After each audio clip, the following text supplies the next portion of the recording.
Welcome to exam सहपाठी। आज के इस वीडियो में हम जूनियर के छठी शताब्दी ईसा पूर्व भारत वाले टॉपिक का जो है प्रैक्टिस करेंगे। तो आइए इस प्रैक्टिस सीरीज को स्टार्ट करते हैं। पहला क्वेश्चन देखते हैं। पहला क्वेश्चन है कि बुद्ध का क्या अर्थ होता है। तो इस क्वेश्चन का आंसर आप सभी को पता होगा कि बुद्ध का अर्थ जो होता है वो होता है आपका प्रबुद्ध। ठीक है ना।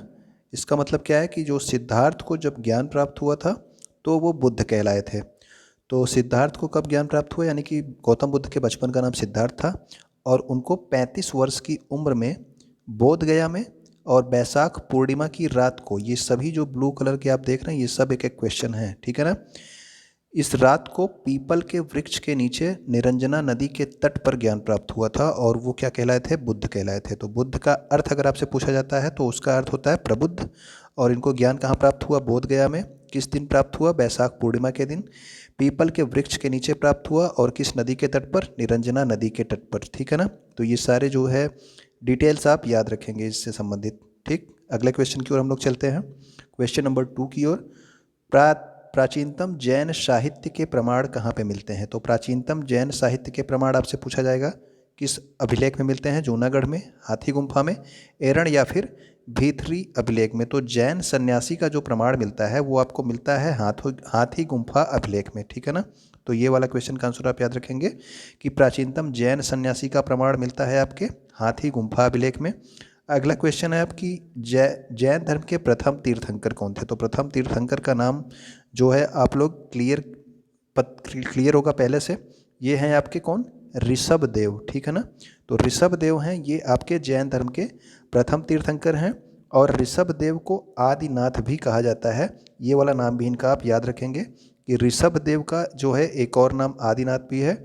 और ऋषभ देव और अरष्टनेमी, ये दो लोग जो हैं इनका उल्लेख जो है कहाँ पे मिलता है, तो इनका उल्लेख मिलता है ऋग्वेद में। ये भी आप पॉइंट आप जरूर याद रखेंगे कि ऋषभदेव और अरिष्टनेमी का जो है उल्लेख किस वेद में मिलता है, तो ये आपके ऋग्वेद में मिलता है। और ऋषभदेव कौन थे, तो ऋषभदेव थे आपके प्रथम तीर्थंकर। ठीक है। इनका एक और नाम क्या है, आदिनाथ। अगला क्वेश्चन है कि भगवती सूत्र जो है किस धर्म से संबंधित है।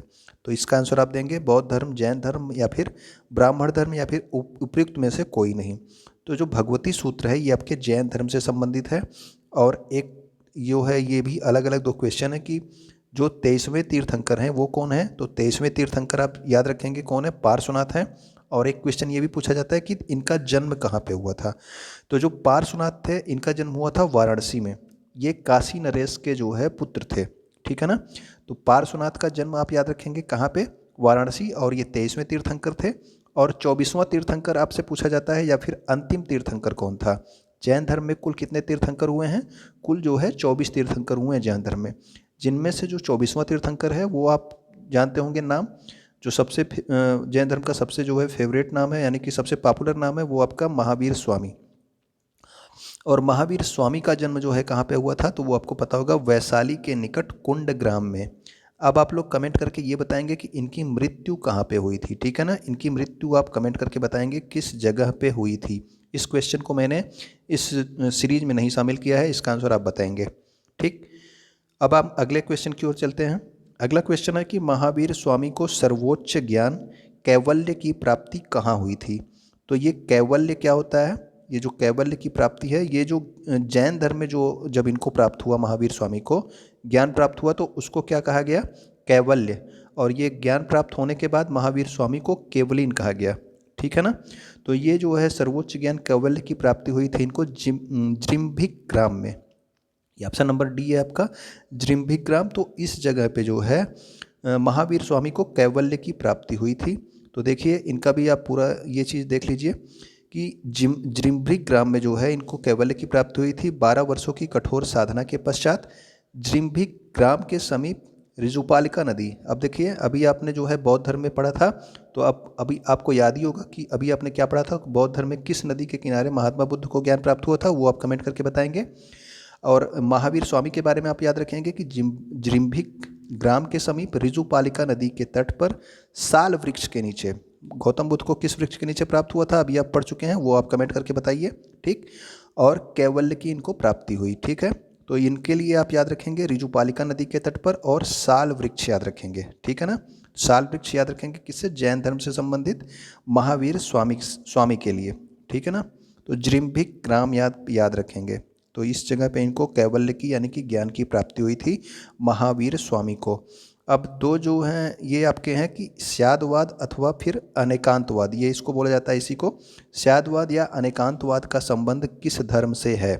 तो इसका जो संबंध है ये आप बताएंगे, वैष्णव धर्म से, शैव धर्म से, जैन धर्म से या फिर बौद्ध धर्म से। तो इसका जो संबंध है ये आपके किससे है, ये आपके जैन धर्म से है। तो जो स्यादवाद या अनेकांतवाद है इसका संबंध आपके जैन धर्म से है। और इससे संबंधित दो क्वेश्चन और पूछे जाते हैं कि स्यादवाद में कितनी संभावनाएं होती हैं। तो स्यादवाद में आप याद रखेंगे 7 संभावनाएं होती हैं, ठीक है।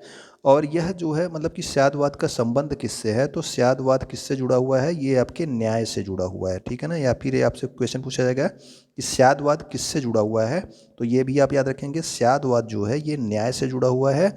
और स्यादवाद में कितनी संभावनाएं हैं, तो इसमें जो है 7 संभावनाएं हैं। संभावनाओं के नाम आपको नहीं याद रखना है, बस खाली आप याद रखिए कि स्यादवाद और अनेकांतवाद ये दोनों जैन धर्म से जुड़े हुए हैं, ठीक है ना। अब अगला क्वेश्चन हम लोग देखते हैं। अगला क्वेश्चन है कि महावीर स्वामी की शिक्षा का विशेष नाम क्या है। तो उस महावीर स्वामी की शिक्षा का विशेष नाम अगर आपसे पूछा जाए तो क्या है, आप बताइए। 4 आर्य सत्य है, या फिर पंच महायज्ञ है, या फिर चातुर्याम है, या फिर पंच महाव्रत है।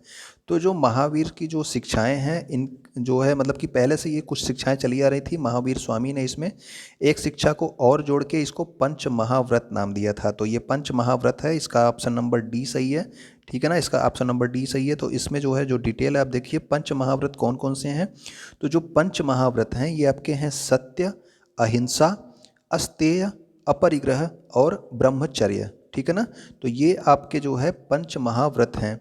जबकि इसमें जो प्रथम जो 4 व्रत हैं यानी कि सत्य, अहिंसा, अस्तेय और अपरिग्रह, ये पार्श्वनाथ के समय से ही प्रचलित थे।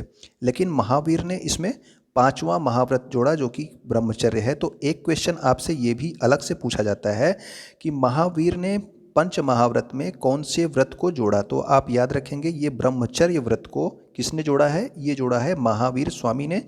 जबकि 4 जो इसके प्रथम जो 4 हैं ये पार्श्वनाथ के समय से ही प्रचलित हैं, ठीक है ना। तो पंच महाव्रत किससे संबंधित है, ये जैन धर्म से संबंधित है।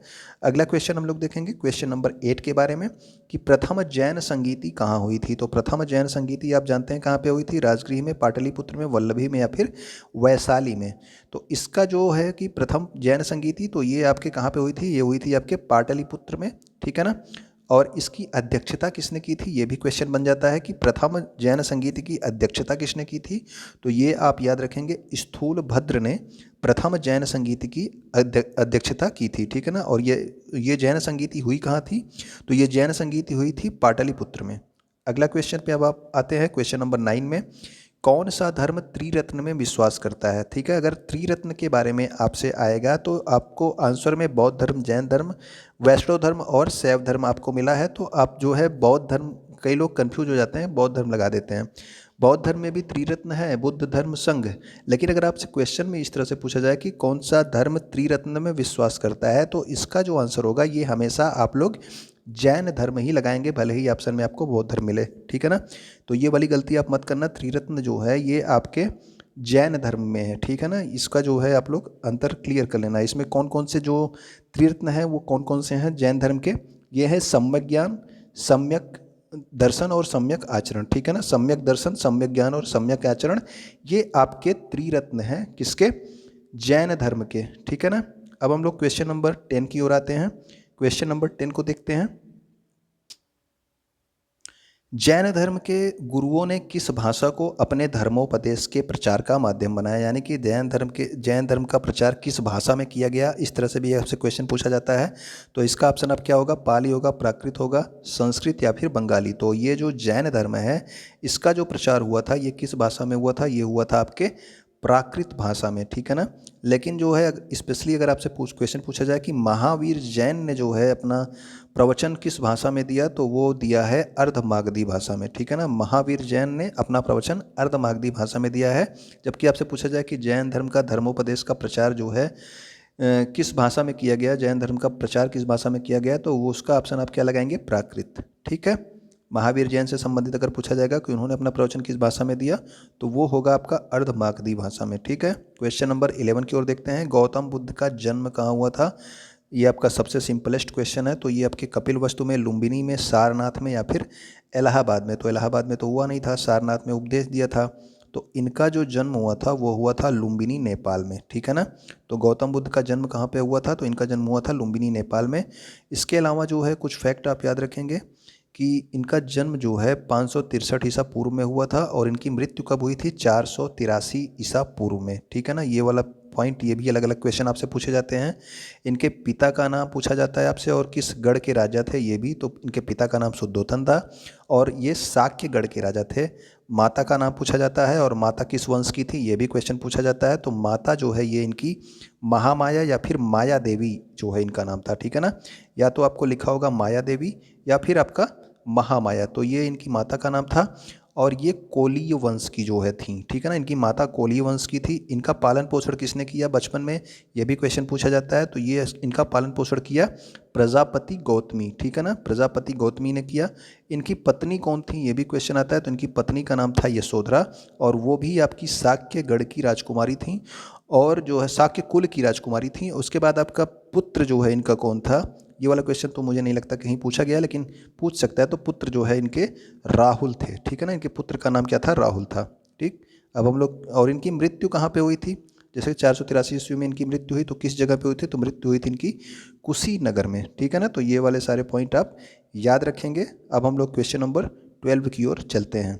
ठीक है। क्वेश्चन नंबर 12 में क्या है कि बुद्ध ने अपना प्रथम धर्म उपदेश कहाँ दिया था? तो ये आपका ऑप्शन है ऋषिपत्तन में, बोधगया में, श्रावस्ती में या फिर पाटलिपुत्र में। अब इसमें आप खोज रहे होंगे कि सारनाथ नहीं दिया है। ठीक है ना। तो सारनाथ इसमें दिया है। ये आपका जो ऑप्शन नंबर ए है ऋषिपत्तन, यही जो है आपका सही आंसर है। देखिए कैसे कि बुद्ध ने अपना प्रथम धर्म उपदेश कहाँ दिया था? तो इसका ऑप्शन जो है आपका ऋषिपत्तन होगा। तो ऋषिपत्तन क्या है कि वर्तमान में ये सारनाथ है और ये वाराणसी के निकट है, ये भी आपको पता है। ठीक है ना। तो वर्तमान में जो सारनाथ है इसका प्राचीन नाम ऋषिपत्तन था, आप समझ लीजिए। इसी वजह से ये आपका बुद्ध ने अपना प्रथम धर्म उपदेश कहाँ दिया। तो अधिकतर आपके ऑप्शन में मुझे श्योर है कि सारनाथ ही मिलेगा, लेकिन आप ऋषिपत्तन भी याद रखेंगे। ठीक है ना। अब हम लोग क्वेश्चन नंबर 13 की ओर आते हैं। 13 में क्या है कि बौद्ध धर्म को स्वीकार करने वाली प्रथम महिला कौन थी? तो इस क्वेश्चन का भी आंसर मुझे लगता है कि आप सभी को पता होगा कि बौद्ध धर्म को स्वीकार करने वाली प्रथम महिला कौन थी। ये यशोधरा थी, महामाया थी, बिंबा थी या फिर गौतमी थी। तो आपको पता है कि ये जो है बौद्ध धर्म को स्वीकार करने वाली प्रथम महिला ये थी आपकी महाप्रजापति गौतमी। और ये जो है यानी कि गौतमी जो हैं ये बौद्ध भिक्षुणी संघ में प्रवेश करने वाली प्रथम महिला। ये भी आपके एक अलग क्वेश्चन पूछा जाता है कि बौद्ध भिक्षुणी संघ में प्रवेश करने वाली प्रथम महिला कौन थी? तो वो भी थी गौतमी। या फिर डायरेक्ट आपसे पूछा जाता है, बौद्ध भिक्षुणी नहीं लिखा जाता है, केवल डायरेक्ट लिखा जाता है कि बौद्ध संघ में जो है प्रवेश करने वाली प्रथम महिला कौन थी? तो संघ में प्रवेश करने वाली प्रथम महिला थी गौतमी। ठीक है ना। क्वेश्चन नंबर 13 हो गया, ये भी आप याद रखेंगे। अब हम लोग क्वेश्चन नंबर 14 को देखते हैं कि 14 नंबर क्वेश्चन में क्या है।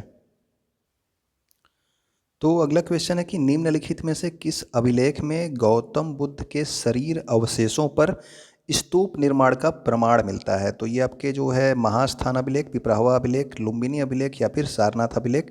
तो ये जो है आपके उत्तर प्रदेश से संबंधित है। ये वाला क्वेश्चन आप याद रखना। ठीक है ना। कि गौतम बुद्ध के शरीर अवशेषों पर स्तूप निर्माण का प्रमाण कहाँ मिलता है? तो ये मिलता है पिपरावा अभिलेख में। अब इसके बारे में थोड़ी सी जानकारी आप देख लीजिए कि जो ये पिपरावा अभिलेख है, इस अभिलेख का निर्माण किसने कराया था? ये भी आपसे क्वेश्चन पूछा जाता है। तो पिपरावा अभिलेख का निर्माण कपिलवस्तु के शाक्यों ने करवाया था। एक क्वेश्चन ये हो गया आपका कि पिपरावा अभिलेख का निर्माण किसने कराया था? तो ये कराया था कपिलवस्तु के शाक्यों ने। और आपसे पूछा जाता है कि जो ये पिपरावा अभिलेख था जो कि गौतम बुद्ध से संबंधित है, ये वर्तमान में किस जिले में है? तो ये वर्तमान में आपके सिद्धार्थ नगर जिले में है, जो कि उत्तर प्रदेश का एक जिला है। ठीक है ना। तो ये उत्तर प्रदेश का एक जिला है, तो इसलिए जो है ये आपके एग्जाम के लिए इम्पोर्टेंट हो सकता है। ठीक है ना। अब हम लोग अगला क्वेश्चन देखेंगे।